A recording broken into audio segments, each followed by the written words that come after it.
Welcome back to the podcast. We are on part 3 of this special mini series, Fall in Love with Cacao. I've been chatting with Ale Forero. She is a transdisciplinary artist and researcher on cacao and women's health and all the ways those two things intersect and intertwine so beautifully. She collaborates with one of my favorite cacao projects here in Chiapas, Mexico, called Jangala. Part 1, we spoke all about the different ways you can consider quality when it comes to cacao. It is so multi-layered, so I encourage you to go back and listen to part 1 if you haven't already.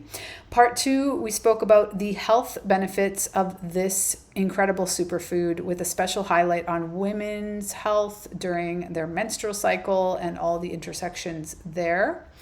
And today, part 3, we're going to dive into the Indigenous concept of One Health and why thinking of wellness as yet another thing to consume is so problematic. And we're going to end it off with a brief introduction of what sort of ecotourism options Jangala offers if you want to come to the jungle of Chiapas to get to know the cacao production process, the farmers that produce it, the fermentation, experience the health benefits at its source, and the entire holistic experience of truly connecting with this part of the world and what it produces. And so let's dive in. Super excited for you to experience this 3-part conversation. I do encourage you to go back and listen to the other 2 if you haven't. We tried to keep it short and to the point, so it was easy to digest and really take time to reflect on the beautiful ways that cacao and its production and really just a One Health perspective of living can really elevate your life. Welcome back to our final piece in this 3-part series, which we are probably going to call Falling in Love with Cacao. I'm not sure. We wanted to talk more about something that we addressed briefly in one, if not both, of the previous.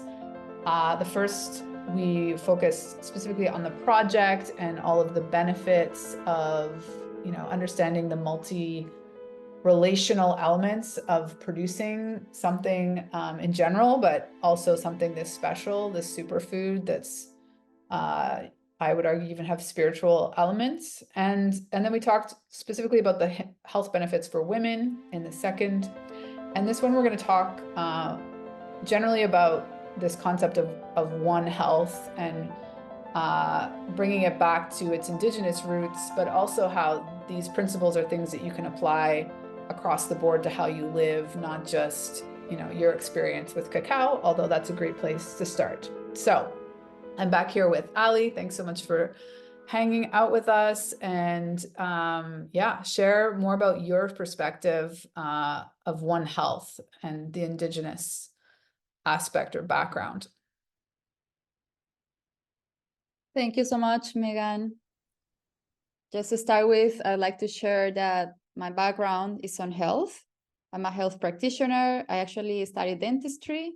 I went into community health, public health, and that's been one of my interests. So I've been elaborating in this topic of public health, collective health, and finding out different approaches. So one of the approaches that talked to me specifically is this One Health perspective that, just to summarize, it recognizes the connection between the health of people, the health of the animals, and the health of environment, in so-called environment, the health of Earth is how it resonates more with me. As well as this perspective has, this is much like our Western new approach to a very ancestral philosophy, cosmovision, knowledge from this part of the world. Aviala is an ancestral word that makes reference to this unified continent without borders, at the same time with a lot of multiplicity of ethnicities and cultures living together. So in Aviala, there are different expressions of this One Health perspective. One of them is called Sumac Causai, which is closer to my roots in Colombia. It is also another expression here in Chiapas, where I live, which is called Lequil Kush Lehal, that's Celtal. And these both make reference to a life that is in fullness, that includes the internal harmony of people, material and spiritual harmony, social harmony with the community, between the communities, and the harmony of nature, with nature. So there is this reciprocity. There are some principles guiding this whole cosmovision that invite us to live and habitate Earth in a very different way of modern way, in which the Earth is just a source, or is just a place of resources, and it just objectify Earth and its gifts for us to exploitate. So there is like this colonial mindset as well in this view, when we instrumentalize the beauty of Earth and its gift for our own benefit and so on. And even, yeah, you know, the whole theme with industrialized food, how bad it's been for the health of people. But this is part of a bigger narrative. So another narrative would be, and it's I would like to say the colonial narrative would be the buen vivir, which is, buen vivir is like the good living, is the lekil kush lehal sumak kausai. And I'm sure in other continents there are all these ancestral expressions of principles. I like this because it's very practical. It's like principles to live life well. So one of them, there are many, like in the Summa Causae view, there are 13 of them. And I'm just gonna touch a little bit on the first one, because it's relevant for this topic we've been elaborating with, and is knowing how to eat. It's like Summa Manjacanya, something I don't speak Quechua, but it means saber comer, knowing how to eat, which is not equivalent to just filling the stomach to satisfy. It's important to choose the foods, knowing that the plants have their cycles. They need to be cut in a certain moon. They are fast to be done in certain time of the month, as well as it takes account the solar cycle. So it's a very complex view of how foods grow, as well as how we do not only take, we also give to the land. So we also need to make offerings, or in one part of Colombia, they call it pagamento, which is we pay for what we take from the earth. Like, it's not like it is for free. Or as well as when we go to a supermarket and we pay with food, there are ways to pay the earth, even in thought, even with art. There are different ways, but this relationship we build with earth must be both directions. So we feed the earth and the earth feed us. And in this balance, that balance is what allows the community and the person, the individual person, to be healthy. Health is not very much a concept in Aboriginal communities. They always think about health as something that is much more complex. Like, there is not such thing as individual health. It is a complexity of the relationships, in which one of the expressions is the health of the individual. So the main focus is to have this net of life, this network of life, to have it in balance in what we take, what we receive, how we relate to all the sentient beings. So that's also something very important in a world that we have completely disenchanted, to recognize that the trees, animals, minerals, water bodies, fire bodies, they are sentient beings. And when we also make this shift, there is a very different way of relating to nature, because what I touch is being touched as well by me. So it's a very different way of living and approaching life around. Yeah, I love everything that you touched on there. So I think what comes up for me is that, something that my spiritual mentor kind of talks about a lot, which is this Western view of, or the industry of wellness, let's say, will tell you to like go out in nature and, get some fresh air. And those are good things, but also it takes away from the reality that we are nature. Like we are part of, this is a massive ecosystem that has smaller ecosystems down to our own body having multiple ecosystems, right? And so understanding this, and as you were talking, I was thinking like even the concept of One Health still has like individualism in that topic. I guess it's like the idea is like it's all encompassing health. But I think it's so interesting and telling that from an ancestral Indigenous perspective, you don't talk about the health of the individual. Like you can't have one individual in the community be healthy and everyone else not. And that's just not possible, right? Because you're cutting yourself off from an aspect of the connectivity of relationship. And just in general, like I think a lot of people are aware at this point, but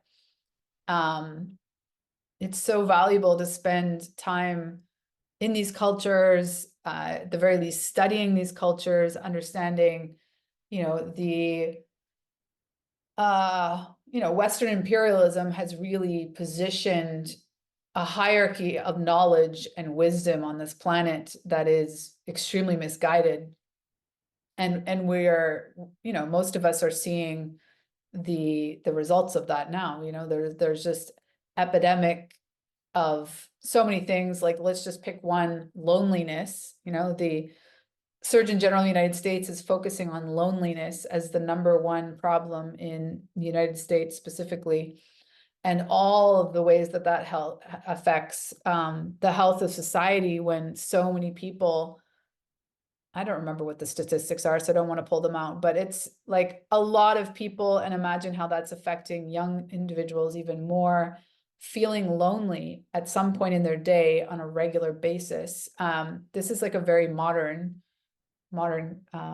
reality or phenomena. And everything you just said speaks to how disconnected, our concept of health and wellness tends to be. I always talk about how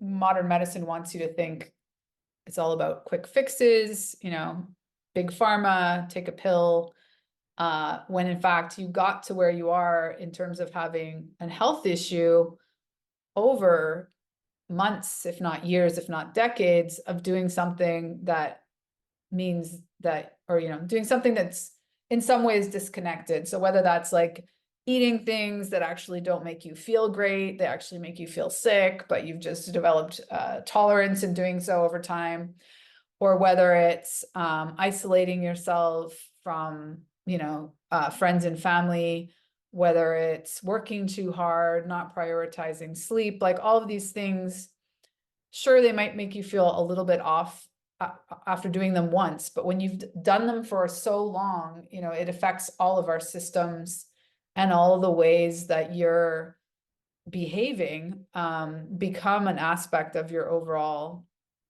wellness and, I think wellness and connectivity, not only to yourself, like a self-awareness of how all these things are related and affecting you, but then also in turn, like how are you affecting your own environment? And do you even understand like all the ways that these things are interconnected? Because I think once you do, it's kind of hard not to live a little bit differently. So without going into like I feel like we could talk for another hour about this, but is there a way that you want to wrap it up and bring us back to the beauty of cacao and the way that it embodies this connectivity?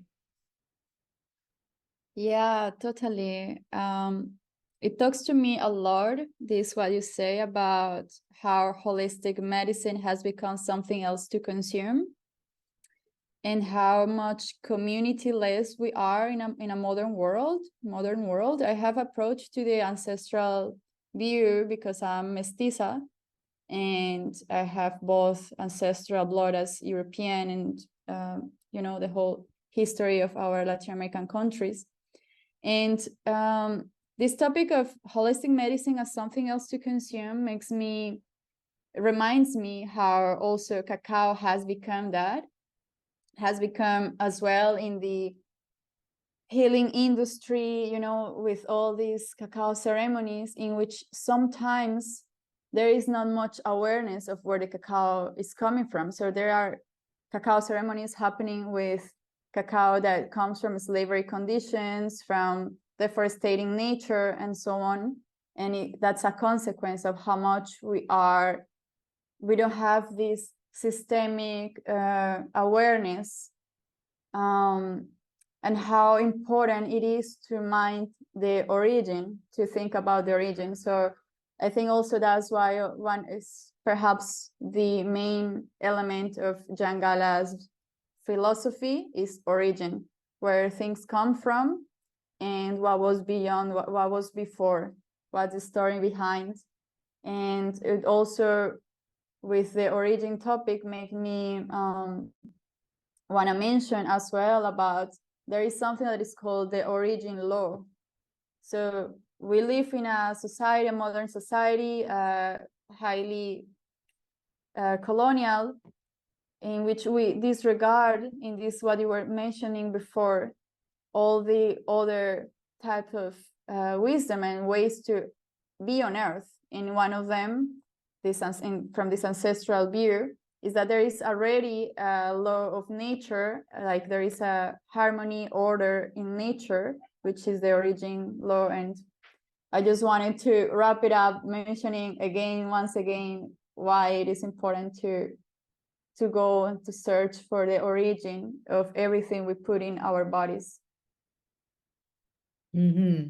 The traceability is what you were talking about. I think it's such an interesting term that, probably a lot of people, if they know about the concept, know from in terms of, following the supply chain in a market scenario, but the traceability has many, many aspects of, mind, body, soul, involved in the interconnection of all of us to what we consume. And the other thing I wanted to say is when you translated it to be how we eat, it's not knowing what to eat, it's knowing how to eat, how to consume. And I think that's, one of the major disconnects of colonialism and late capitalism is understanding that the way in which we are consuming all things at this moment in time is very unsustainable. So thank you so much for all of your wisdom and all the things you shared. We'll share all the ways that people can connect with you and the project. Did you want to just quickly wrap it up and say, I know that soon, if not already, you're hosting people if they want to come see and know a little bit more about the project. We'll share a link to if there's a way that they can inquire and physically put their feet on the ground in the jungle of Chiapas. Yes, yeah. Yeah. Yeah, it's important because after this we talk like then what we do, no? And I'm very hopeful and in action for this, what I mentioned in the very first words of regenerative culture, to put the feet on the lands and see the jungle and experience how much beauty, biodiversity is there, all the cascades, the beautiful lush jungle in the southeast of Mexico, where we take our cacao from. And we invite people to join us to visit the jungle, to have a one-on-one relationship with this ecosystem that is super wise and all very complex and very fragile as well. To have the experience as well of seeing the cacao trees, how they look like, how they smell like, how it tastes, how the juice of the cacao tastes right when the pot is open. It's all this experiential immersion we do as well with the farmers, as well as we continue to elaborate how we all can contribute to regenerate, and how consuming, I don't like much this word, but how much consuming certain type of cacao can actually go into this virtuous cycle of feeding nature. And it's what we try to do with this model of Jangala. That every sale we do is having a good impact in the environment, in the society, with farmers, with nature. And yeah, I hope people can come and join us, especially for this harvesting season. This is starting until May. And yeah, like how can we do it for them to reach out to us if they want to come with us and experience themselves? Yeah, I just wanted to say as well that as part of the journey, we also visit an archaeology site, we visit cascades, we do cacao tastings and experience, we learn how to recognize different flavors from different origins. We learn a little bit about fermentation from the farmers. They are the experts of fermentation, that they teach us about agroforestry as well. So it's every topic we have touched so far, somehow we keep elaborating from a very practical way in the visits to the jungle. Yes, Mayan ruins, waterfalls, jungle. I mean, really, I love two words that you have used quite a bit: immerse and regeneration. And I think, using those sort of as lenses to reconnect yourself, to yourself, to your environment, to your community, to not only what, but how you are eating and consuming. And yeah, highly recommend that you try cacao if you can do it while you're here in Chiapas, even better. But yeah, this has been such a lovely series and conversation, and I learned so much. So thank you so much, Ale, for being here. Thank you, Megan.